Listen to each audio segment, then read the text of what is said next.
Iya,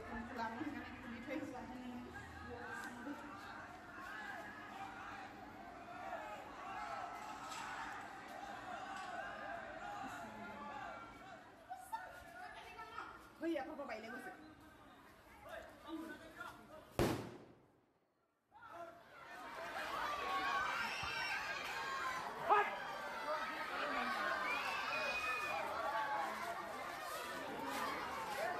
বন বিভাগক আমি বাৰম্বাৰ কৈ থকাৰ পিছতো আজি আকৌ একেটাই হৈছে। আজি দিন দুপৰতে খৰিগুটিয়া হাইস্কুলত আপোনাৰ ছাত্ৰ ছাত্ৰী পঢ়ি থকাৰ সময়ত হাতী প্ৰৱেশ কৰিছে। আৰু এইটো এটা ভয়ানক কথা, কাৰণ কেলৈ ছাত্ৰ ছাত্ৰী জীৱনৰ লগত এটা খেল খেলা হৈছে। বন বিভাগক বাৰে বাৰে কোৱাৰ পিছত, বন মন্ত্ৰীক বাৰে বাৰে কোৱাৰ পিছতো কিন্তু ইয়াত কোনো গুৰুত্ব প্ৰদান তেখেতলোকে কৰা নাই।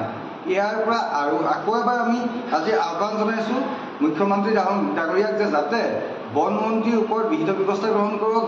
যোনখিনি বন বিভাগ আছে, বন বিভাগকো গোটেই কামখিনি কৰ্তব্যখিনি ভাল ধৰণে পালন কৰিবলৈ তেখেতলোকক ইনষ্ট্ৰাকশ্যন দিয়ক।